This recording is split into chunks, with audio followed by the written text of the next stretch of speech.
Yeah, I think you might have 20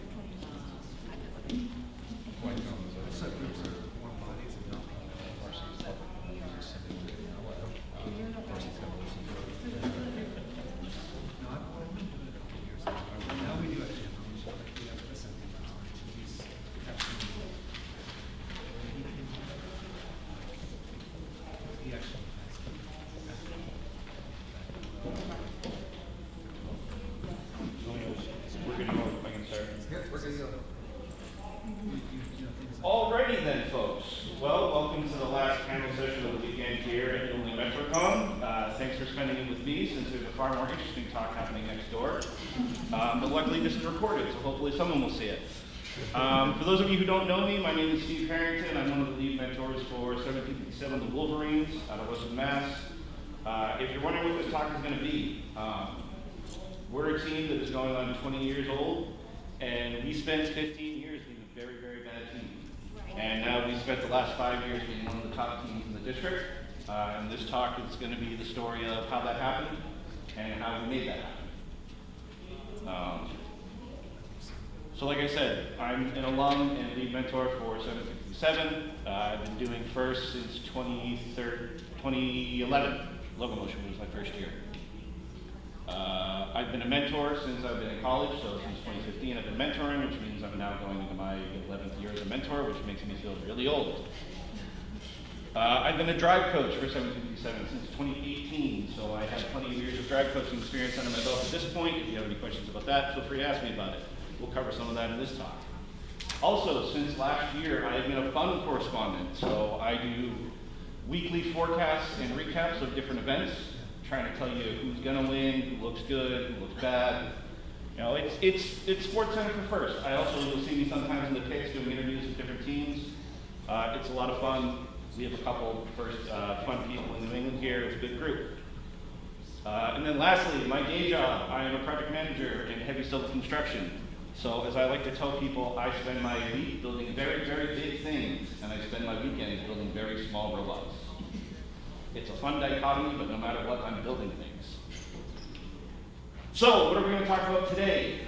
As I was alluding to earlier, this talk's going to be in two parts. First, we're going to cover the history of 1757. There's 20 years, it's a bit to cover. Be about 20 minutes there.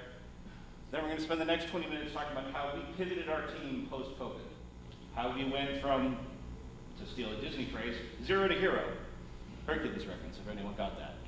Along the way, we're going to talk about some of the things we did right, and we're going to talk about some of the things we did wrong. There are plenty of both, and I welcome you to give me any questions, and I will talk about all of it. So, the team history portion. When we talk about the team history for 1757, it can very easily be wrapped into three eras. First, we have the early years, 2006 to 2016. And since years are boring, I've given you this handy guide, which is all the first games that covers.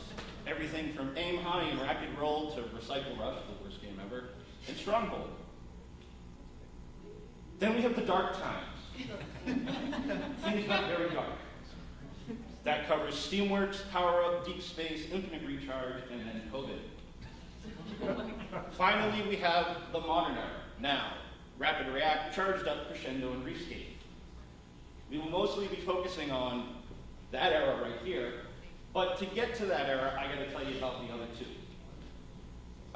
Looking at the overall team history, this is our EPA curve. If people aren't familiar, EPA is basically a power ranking for FIRST. It's a statistical model that tells you how good a team is. As you can tell, ours has fluctuated a lot. So, this section in here that's really up and down, that covers the early years. That big divot right there is the dark times. And that nice peak up top, which reflects us being the top 2 percentile EPA in the world, is the modern era. I am not afraid to make fun of myself. That divot right there was when I was team captain. That hill was when I was drag coach.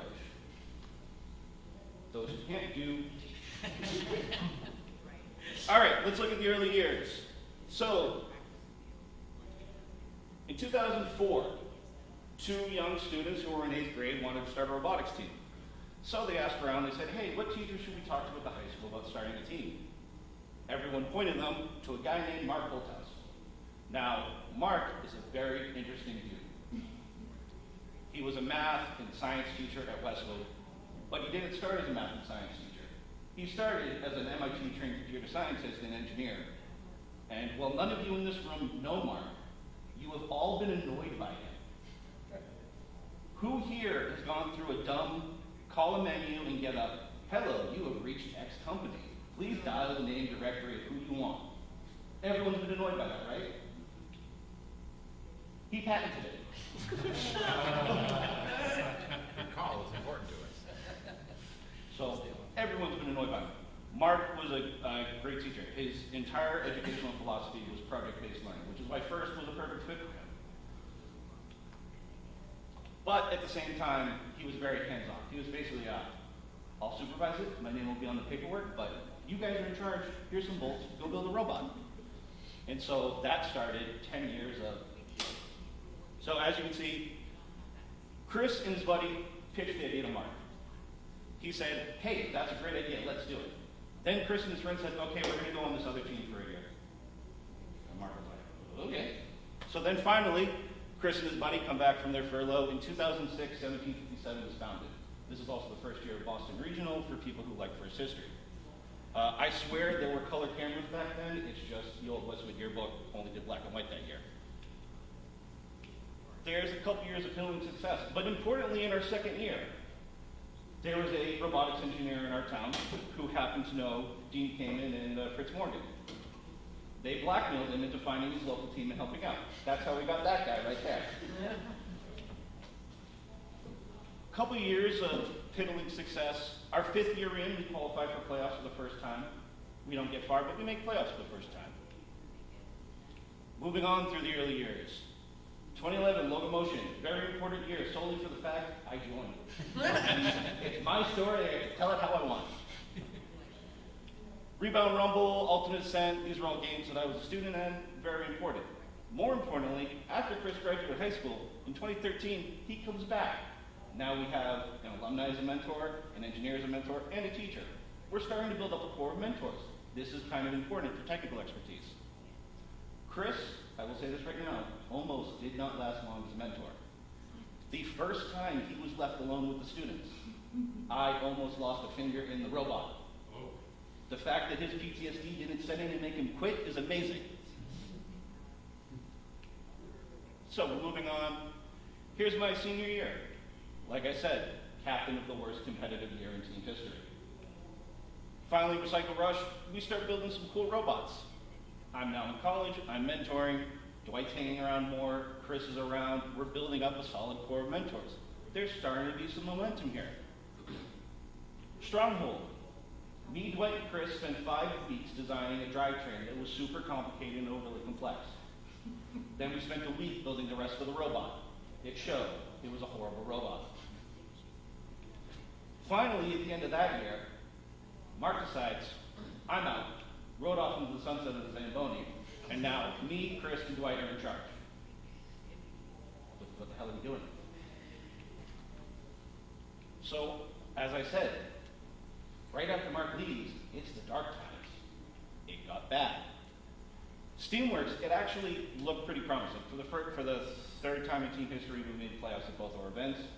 We qualified for DCMP for the first time ever. We then decided to rebuild the whole robot in the pit and came in last place at DCMP. Don't rebuild your entire robot with less than a week's notice when you don't know what you're doing. Seems self-explanatory, we had to learn it the hard way. Power up. In addition to a couple other problems we were having, our team dropped down to 2 students. So now we got to build a new mentor for mentors who still didn't really know what they were doing running a team. And now we have 2 students. So we're building back up. Things don't go well. We set the world record in penalty points at CMAX.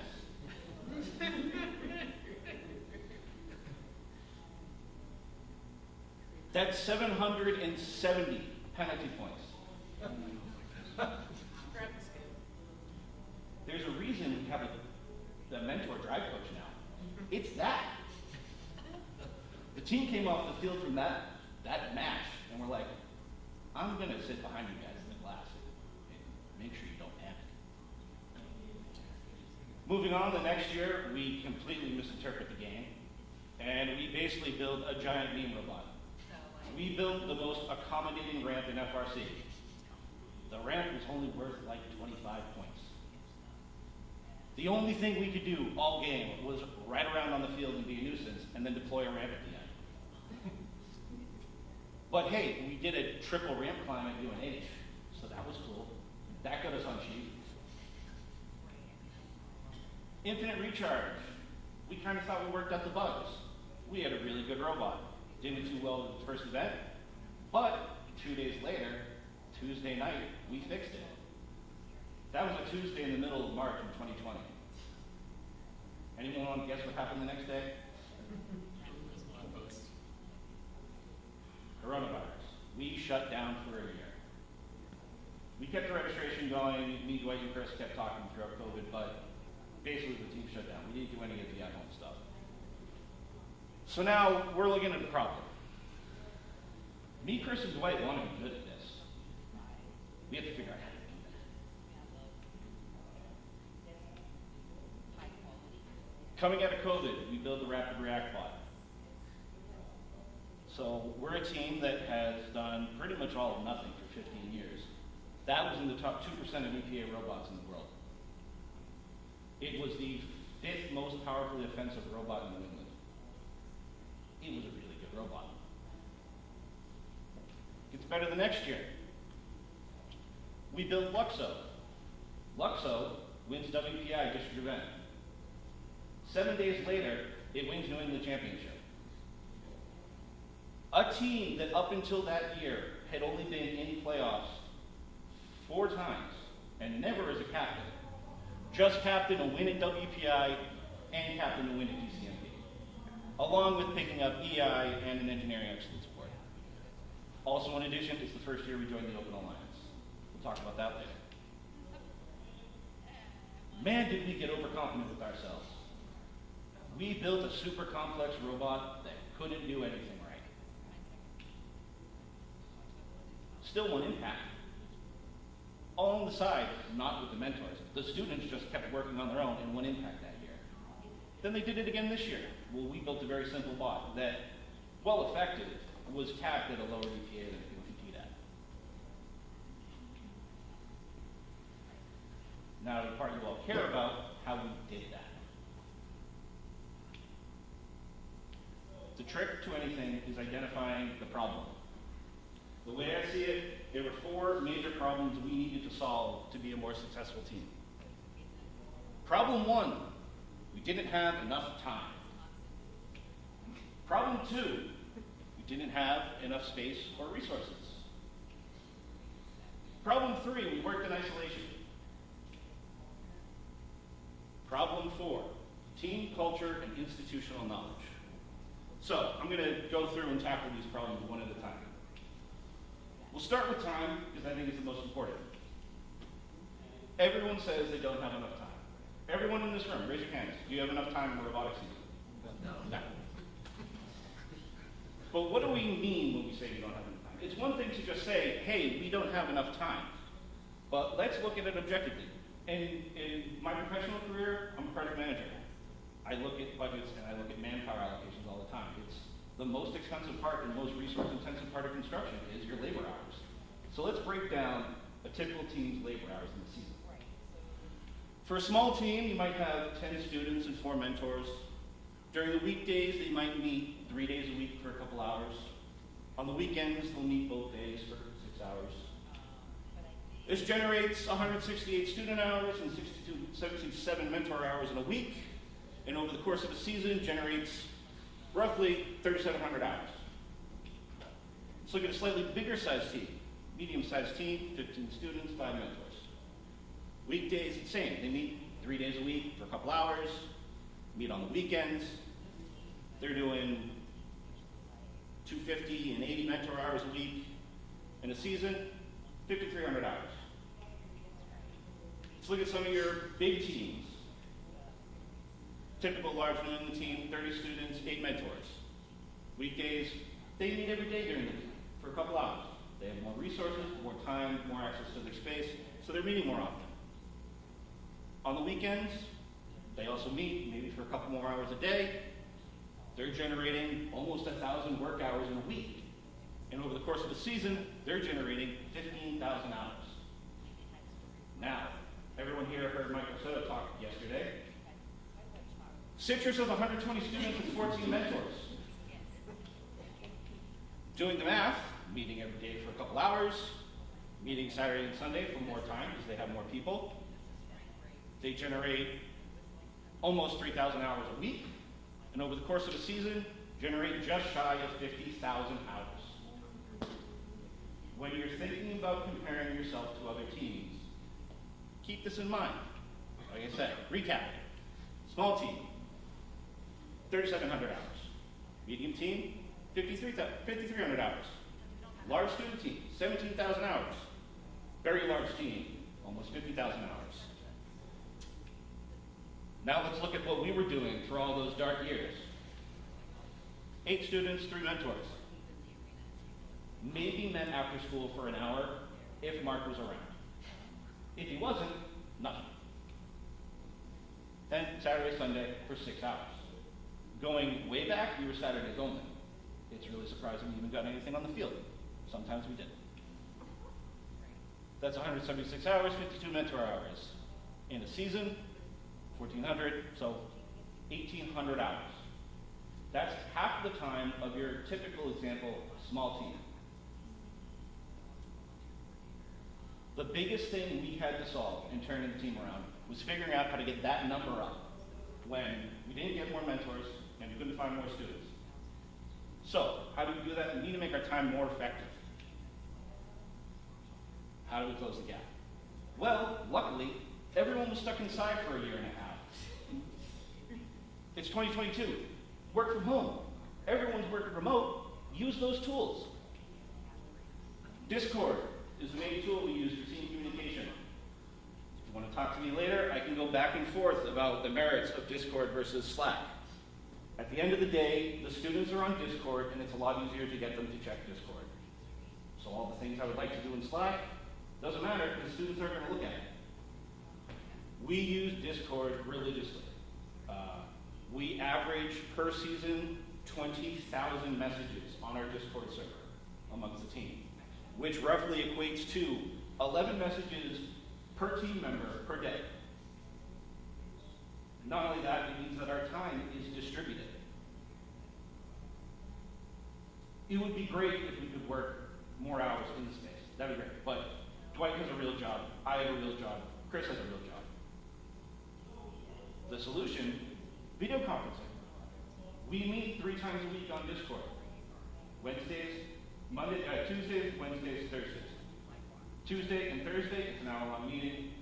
Wednesday night is our longer 2-hour session. Everyone who's available for the team, talk through the current parts of things. It's great. We can have, CAD open. We can be looking at robot design as a group, designing things in real time in OnShape, because OnShape's awesome. We can be looking together as a group at videos as we're scraping cheap Delphi with Blue Alliance for ideas. OnShape. Having every single student be able to access the CAD and work on the design remotely is key to how we work. If we were working in SolidWorks and could only work on a specific machine or a specific person could work on it, it would not work. But we can have 10 people looking at the robot in real time, making edits in real time. Finally, GitHub. Our software team is the first team to go all remote. They're awesome. We've had GitHub repositories going back all the way to 2013. Okay, so we always had that. One of the big changes we made on the software side, along with GitHub, as we were rebranding the team, was we switched to Robot Pi. We were one of the early adopters of Robot Pi.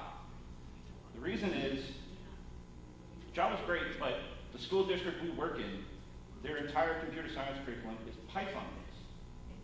So all the students are familiar with Python, and it's a lot easier to onboard them to Python than it is Java. Were there growing pains? Yes. We were such an early adopter that half the time Luke was having to write custom wrappers over the classes just to make everything like when we were in high school, so good luck. One of the biggest attractions to Robot Pi, in addition to that, was Robot Pi had a simulator. So you could create a virtual copy of the robot, and the programming team could be working on programming the robot in the virtual simulator for weeks before hardware was ready. Because typically for us, hardware wasn't ready until we were rolling into the first event. That was a huge, huge help to us.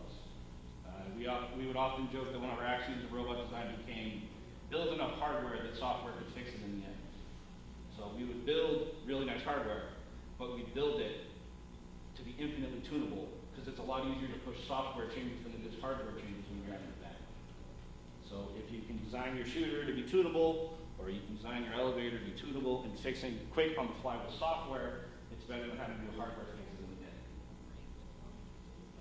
Make sense? So, with all that said, with all our virtualization, all of that, what were we able to accomplish? From 2022 to present, still 10 students, 3 mentors, but virtual meetings, like I said, 1 hour on Tuesdays and Thursdays, 2 hours on Wednesday. Weekends, we're now meeting Saturday and Sunday for 8 hours a day, a bit more than we were before. So now we're up to 200 hours a week of real hands-on time. And then because we have our programmers and our design team working so much remote, virtually, in OnShape and in the GitHub environment and the Robot Pi environment, we basically can account for 2 extra virtual hours a day of work from most of the team members. 2 hours a day, that's an additional 170 hours a week. So, we've gotten our season total for labor up to 5,900 hours. We've almost effectively tripled the man hours that we can put into a robot just by strategically adding virtualization and distributed workflows into our environment. The other benefit of it is, like I said, we're personally only meeting on Saturdays and Sundays. In person, those are only meeting times, so that's 16 hours a week. Because we've spent so much time discussing what we're going to be doing in person on our virtual calls, our time in the shop is much more effective. There's much less, what am I doing next, or what's the next thing we need to figure out. We come to most build sessions with a strategic plan of what needs to get accomplished, which means that our time in space is much more efficient, which is an even further boon to solving this problem. There's a lot of solutions for a lot of these problems. Another thing I will say, to buy us more time, we strategically try to register for the latest events in the schedule. This isn't like in the old days where end of build season, you either ship the robot off in a crate or bag it, you couldn't touch it. We're allowed to work on the robot up until we bring it to its event. So we push that to its limits. We always prefer to register for week 4 and week 5 events. So it gives us an extra 3 weeks in our build season, and even with those extra 3 weeks, we barely have a robot finished. It doesn't work for everybody. There are competitive disadvantages. There are advantages to going to a week 1 event where some teams might not be as polished. We feel that the time we take to build a robot in those 3 weeks is more valuable to us than trying to compete for points at an earlier event. So we choose to go to a later event. It doesn't always work. This year we had to register for a week 3 event, which meant we had to cut 2 weeks out of our build season. It's one of the reasons why this year's robot design is so much simpler than the past couple of years. Problem number 2, space and resources. That cluttered pile of junk is our permanent workspace. When they built Westwood High School, we're in a town where everyone is going to be a lawyer or a doctor or work in finance. Science and STEM wasn't super high on the planning committee's mind when they designed the high school. So they eliminated auto shop, wood shop, metal shop, all those things you have in a regular high school. Got rid of all that. Carved out this one 60-foot by 30-foot classroom, called it the project lab, and said, I don't know, we'll throw whatever junk you can in there. So Mark took over that room and he ran computer science, engineering, physical science, and the robotics team out of that space. Our dedicated space is 15 by 30, 450 square feet. And we also have to store all the stuff in it. On the weekends, when we're the only tenant in the space, we can expand into the rest of the room. But even then, it's still only a 30 by 60 classroom. It's not a lot of space. You can't lay out a field in our space. So you can't get effective driver practice. We'll talk about that in a sec. We had no advanced tooling for years. And when I say that, we had a table saw, a chop saw, and a drill press. You can't build the robots we build now with those things. We solved that problem, but it took a while. We have limited access to the building. It's in a high school. We can only get in when there's janitors. Typically, if no sports are going on, they don't schedule janitors, and we get locked out. It sucks.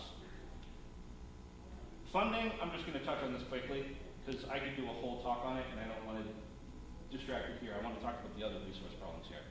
But all I'm going to say is FRC is expensive. Mentor funding doesn't work because it's not sustainable. Dwight's very understanding wife has made it very clear that mentor funding is not sustainable.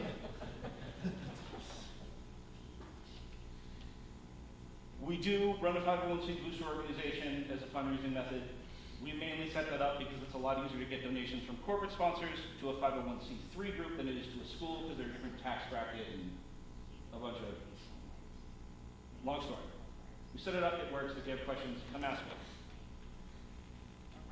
Let's talk about tooling, because that was a really important problem. So we're looking at this, and we're looking at other teams. They have well-manufactured parts and really cool stuff. And we're like, we need some way to increase our tooling capacity. We don't have space for tools. We don't have the resources for tools. So our first solution was, Dwight got something called the Shaper Origin. It's a CNC-controlled router. Basically, it's like a hand router. A guy sits there.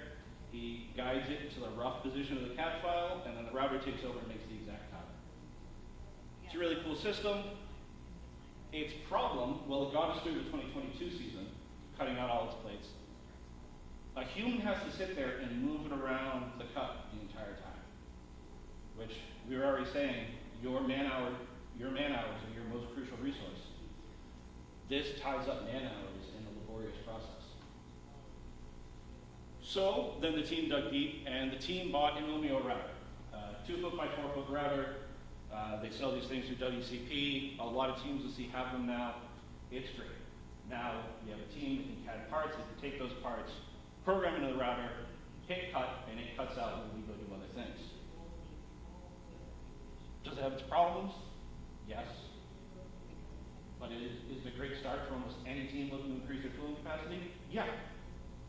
I think if you're looking to step up your game and you don't have any CNC capability, a two-dimensional CNC router is probably your best thing for your problem. The other problem was space and resources. If you want to be competitive, your drive team needs to put in the hours.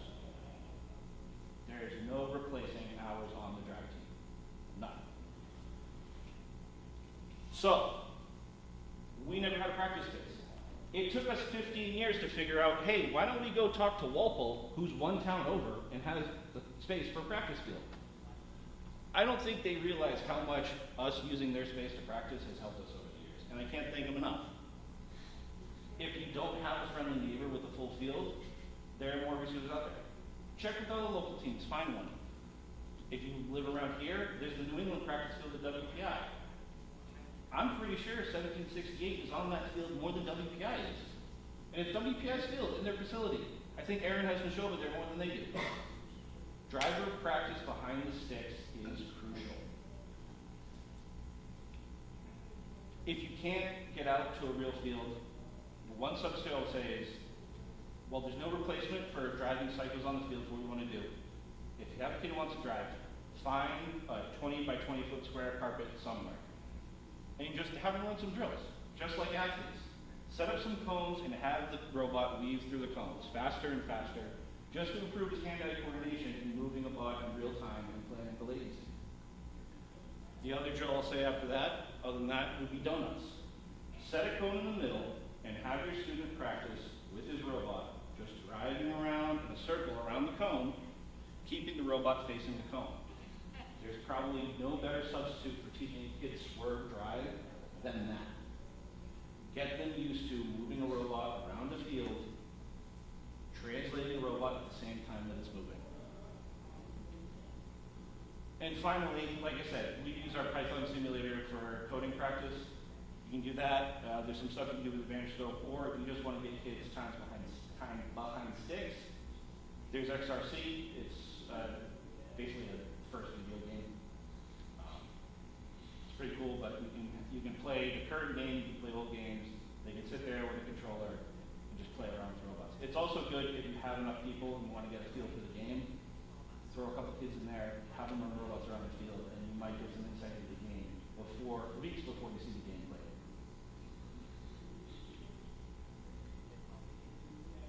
Problem number 3, working in isolation. I said earlier, we spent 15 years not talking to people. It took us 15 years to talk to Walpole. They were right next door to us. There's a quote I like. Good writers borrow from other writers. Great writers steal outright. There are plenty of resources out there. There's the Open Alliance, which we're a part of. There's the Fun Network. They do pit interviews and game analysis. I think there's 100 Open Alliance teams right now that are all dedicated to publishing information about their build season. What they're doing, what they're finding that works, what they find that doesn't work, how they can help other teams. Mind that for all it's worth. We did in 2022, we used it so much, I basically had our team join out of guilt.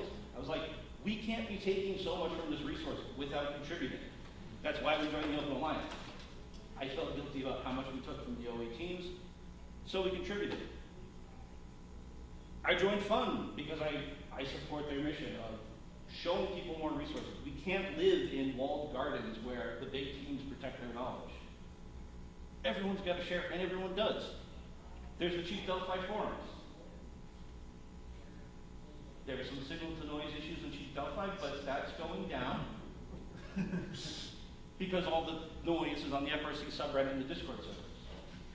Still valuable resources, but it's a lot of students talking in those two, and take everything you see there and grain of salt. Chief Delphi at this point is too old and lame for the students.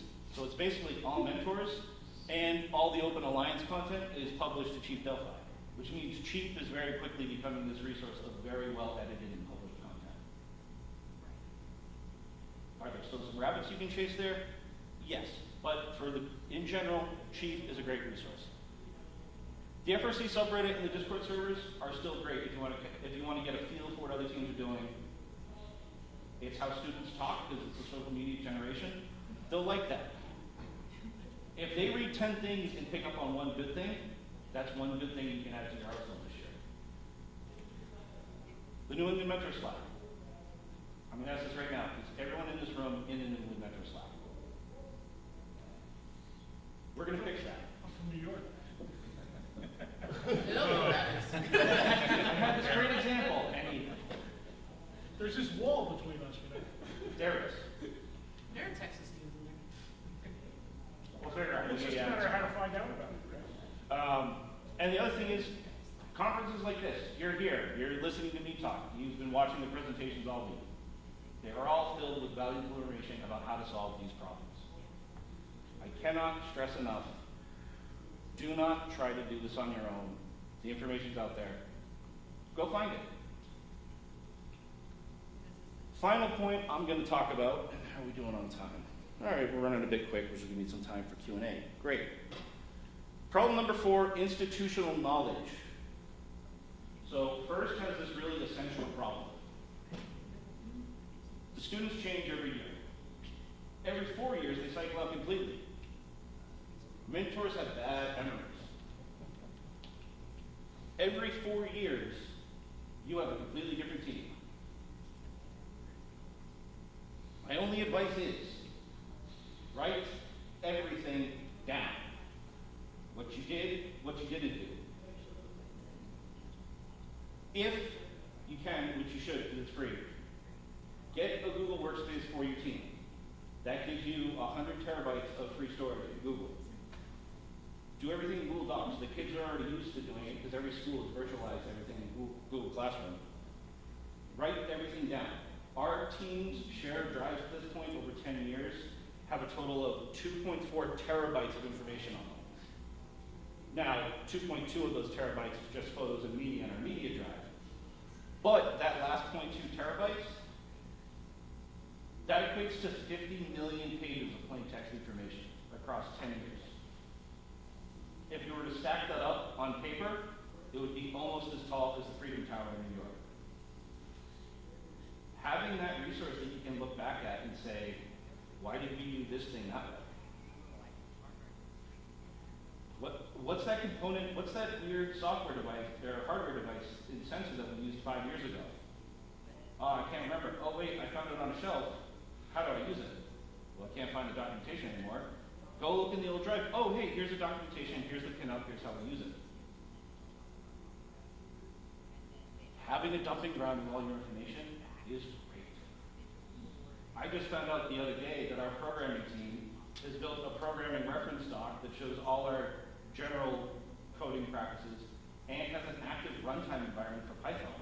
So a kid can sit there on his Chromebook and actively run through examples.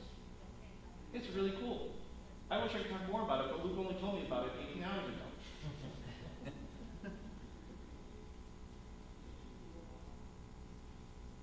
Write everything down, retain that team memory,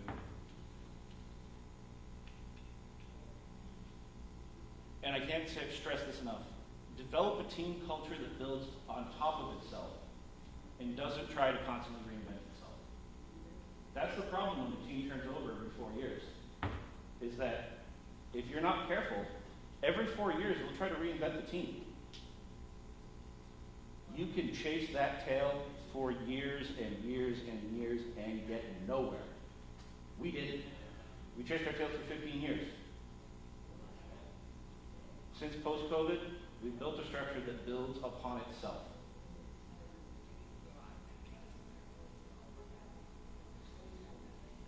I'm sorry I talked a little fast and I've blown through a couple things, but it'll give us time for Q&A for the people who are in the room. But my closing thoughts, and my closing thoughts as a team in general. FRC is one problem with 4,330 solutions. Keep that in mind. There is no one checklist that will get you to the answer. We are all presented with one problem, and we all come up with 4,330 valid solutions. Not everything is going to work for everyone. Not everything in this talk is going to work for every team. My only job I wanted to do here was explain to you how we did things, and hopefully some of that stuff works for you. If it doesn't, move on. Go look at someone else's talk. Go look at someone else's paper. Try it out, figure out what works. Everyone's going to carve their own path here. The best part about this conference and about Chief and all those things is they expose you to all different paths. Evaluate the problems that are specific to your team and solve them systematically. We looked at our team in 2022. We found 4 problems we need to fix. I hope I've shown you how we approached those qualitatively and fixed them in a systematic approach. Every team's going to have a different set of problems. Identify them, figure out how to address them systematically. Don't just say, we have these problems, we don't know how to fix them. Break it down into smaller parts and chip away at it one by one. Success is not going to happen overnight. Thank you. I was doing some number crunching the other day. The average World Hall of Fame team was 10 years old when it won Hall of Fame. But if you only look at the last 10 years, it's 15. Looking at New England specifically, say you want to win New England Championship, like we did. 15 years. That's the average age of a team when they first win district championship. Even more interestingly, and more hopeful for some of you teams, you have a better chance of being captain of a winning district championship team before you have a chance of being second thing. The average age of a district champion captain is 15 years. The average age of, thank you, Sam, The average age of a district champion first pick, almost 20 years. A little bit of inspiration there. And if you want to be first inspiration at DCMP, much like Worlds, average age 15 years before you win in that. First is a long road, it's a fun road. Enjoy it while you're on it. And if you have questions, this whole event is filled with people who have questions. My email was at the beginning of the slides, but I'm very easy to get a hold of. If you have any questions at any time, you can email me, you can find me on Chief. My email is Stephen@WHSRobotics. It was the beginning of the slides. I will make sure that these slides are posted as part of our Open Alliance start for this year. And as we were saying, these talks have all been posted on Fun. So if you ever want to hear my dulcet tones again explained first, very fast and very frantically, you can go there. Before I wrap up, I do have to thank Dwight, who's sitting in the audience, as well as Chris, my fellow senior mentor. They have been my partners in crime for 15 years and the longest professional relationship I have in my life. I could not do what I do without those two. In addition, I have to thank the students who give me a reason to hang out with them and teach them about robots. I need to thank the NE1st staff for running all these events that are great. And I need to thank the conference staff. With that, we have about 5 minutes. Any questions? Is there? Go ahead. So for of your, or like around 10 team members, how many of them are at, like, are they all kind of consistent with attendance, or do you have kind of some that are always there? So that 10 is the consistent number. Okay. We are rostered at about 20, but consistent attendance, we call it 10. For this talk, it's a lot easier to say 8 students and 3 mentors, 1 DCMP, than trying to say, well, a core of 8 students and all of these other hangers-on 1. So, yes, rostered, we have about 20. Actively participating, we have 10. Anyone else? Is there ever a moment where you stopped and said we need to reinvent ourselves and like verbalized it, or did it just kind of happen naturally? Yes, there were 2. First was in 2019, but that was because in the dark times, and I didn't want to really get into this, we were dealing with a problem mentor, and that relationship got very toxic and got exposed to the kids. So first we had to reinvent ourselves there. We had started doing that, and we were working towards that before the COVID shutdown. Then during the COVID shutdown is when me, Chris, and Dwight really had some serious conversations and like, all right, we've been running a team now for 5 years. We've been looking at how other teams are doing it. How do we implement a true winning strategy at 787?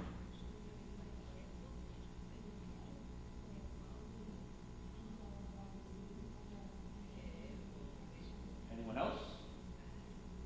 Going back to that mentor that you said was very unhelpful, do you have any ideas though how to screen and like not end up with somebody like that on your team? It's a balancing act. He was a mentor we were kind of stuck with because, as I mentioned, we dropped out of 2 students, and he was the parent of one of the 2 students.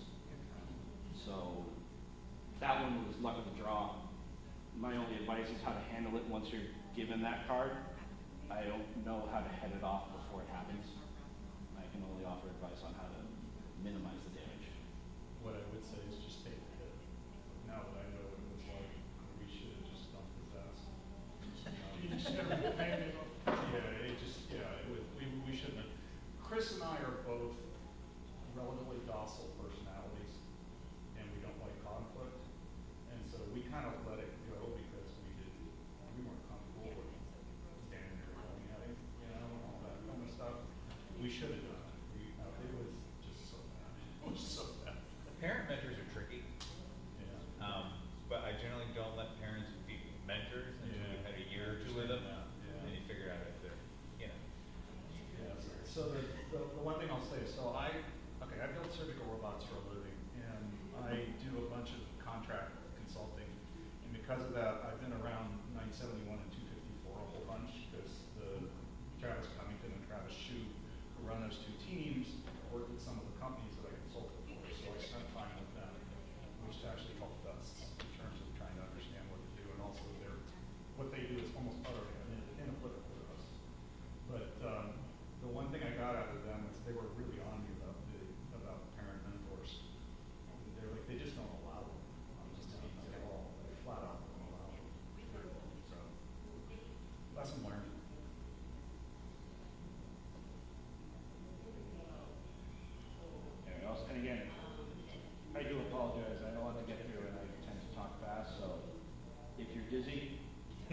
sorry. Like I said, if you have any questions about anything, you have my email. I'm not hard to contact. I will answer any questions that anyone ever has. You know, one thing I'll say that Pete mentioned, we actually have nobody on our team now that was part of the team for PC. Other than me, so we're completely starting over. It's complete blank slate. So here we go. I don't have a question. I mentor 1699, so thank you. Oh, yeah, you guys are awesome. Yeah. My favorite thing, I will say, of all the craziness that was that week where we won WPI and New England Champs, I think my favorite thing was we were on the championship field, and your guys' robot died. Oh yeah, like our CAN bus broke, so we couldn't drive. Yeah. So there were robots dead on the field. And I run over, so it was us, RoboCats, and 176 Aces. And so I run over to Aces drive coach Nick, and I say, Nick, keep scoring cycles, I have to go do a thing. And he like kind of nodded and said, okay, whatever. Then I told him, all right, go take RoboCats and push them up onto the charge station. So we scrambled, push RoboCats all the way up onto the charge station. We get up on the charge station. Aces is out there till like 5 seconds left in the match, cycling cones. Finally, they get on the charge station, we balance, we win. After the buzzer finally goes on, we win. Nick, the drive coach for 176, looks at me and goes, did you just do that? I'm like, yeah. That was probably the best moment of the weekend. That was fun. Yeah, that was fun. Yeah, the other thing was the actual final match. Yeah. I thought we lost, and I was. Oh, yeah, I was walking away. Yes. I was Yeah. gone. I was out of there because I didn't want to see the aftermath of it. Yeah. And all of a sudden, everybody starts yelling, and I'm like, maybe turn around and run back. Yeah, there was a last minute live scoring updates had been somewhat of a problem with the FMS that year. So there was a live scoring from the table that had not updated on the final scoreboard, Yeah. which is what caused that. Yeah, and Chris is superstitious, and he actually won't watch live matches usually. So he's usually in the pit, and is only watching a pit feed. He just can't handle the stress of watching a live match. Yeah, I remember thinking that like, oh yeah, we just lost this one. I'll just record the students just in case, and then we ended up winning. So there's a great write-up in our OA thread from that year. I did a write-up of what that was like, and I talk about how I was walking on the field assuming that we just ended our season. And then literally I was standing at the gate to the field when the score dropped. They lifted up the gate, and there's a video from the Alliance wall where you just see me come across the field like a linebacker and tackle my drive team. The other thing people don't know is that we actually broke the back of our lot between the next to last and the last match. And they delayed the final match for like 5 minutes while we were like banging the shit out of the lot trying to make it work.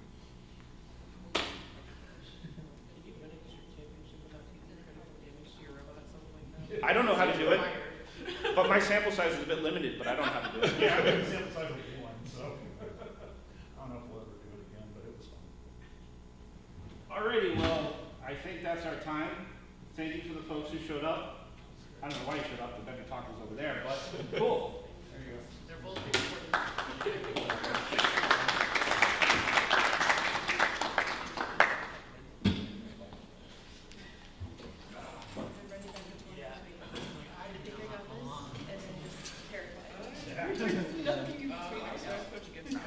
Maybe I got this.